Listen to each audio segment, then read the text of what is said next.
Good morning বন্ধুরা। আজকে আমি বানাবো রুই পোস্ত। প্রথমে সকালেই আমি বাজারে গেলাম, একটু সময় নিয়ে দেখে একটা 1.5 কেজি ওজনের জ্যান্ত রুই মাছ কিনলাম। কেনার পরে মাছটির আঁশ ছাড়ানো হলো। তারপরে কাকু মাছটিকে কাটতে থাকলেন। আপনারা দেখুন বন্ধুরা, আঁশ ছাড়ানো চলছে। এরপরে মাছটা কাটা হচ্ছে। মাছ কাটিংটা আপনারা দেখুন বন্ধুরা, কীরকম লাগছে কমেন্ট করে জানাবেন।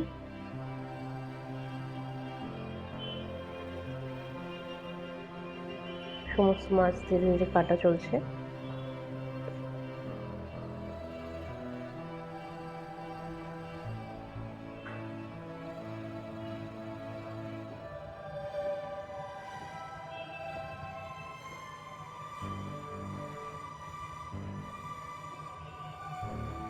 এটা মাছের পেটির দিক।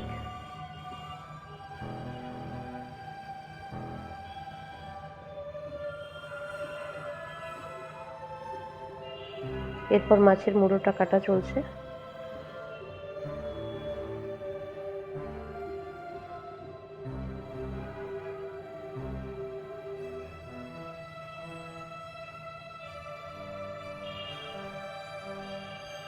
মাছের তেলটাও কাকু দিয়ে দিলেন। এরপর বাড়িতে এসে মাছগুলো ভালোভাবে ধুয়ে নুন মাখিয়ে নিলাম। এরপর ওভেন অন করে কড়াই বসালাম। কড়াইতে সর্ষের তেল ঢেলে গরম করলাম। তারপর ওই তেলে 1 চামচ হলুদ গুঁড়ো আর 1 চামচ নুন অ্যাড করলাম। তেলটা ভালোভাবে গরম হতে দিলাম। খুন্তি দিয়ে তেলটা নাড়ছি যাতে তাড়াতাড়ি গরম হয়ে যায়, আর চারদিকে ছড়িয়ে দিচ্ছি। তেলটা গরম হতে থাকছে। এরপর যে মাছগুলো আমরা ধুয়ে নুন মাখিয়ে রেখেছিলাম সেখান থেকে কয়েক পিস মাছ কড়াইতে দিলাম ভাজার জন্য। মাছগুলো ধীরে ধীরে ভাজা হতে থাকলো। আপনারা দেখতে থাকুন বন্ধুরা। মাছ ভাজার প্রসিডিওর চলছে।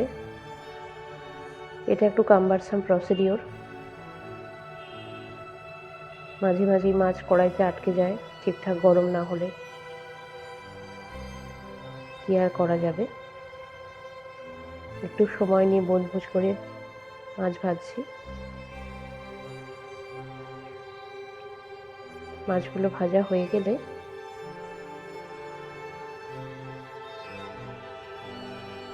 আপনারা দেখুন বন্ধুরা, মাছগুলো ভাজা হয়ে গেলে আমরা ধীরে ধীরে মাছগুলোকে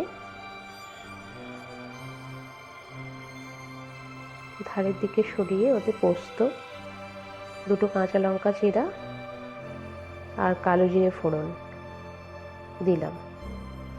আরও কিছুটা জল অ্যাড করলাম। 1 চামচ নুন। এরপর ধীরে ধীরে ফুটতে দিতে হবে। আর অ্যাড করলাম 1 চামচ লঙ্কা গুঁড়ো। ভালোভাবে মিশিয়ে দিলাম। ভালোভাবে মেশানোর পরে কিছুক্ষণ ফোটালে তৈরি হয়ে যাবে রুই পোস্ত। মাঝখানে আমরা 1-2 বার কাভারটা দিয়ে দিয়েছিলাম।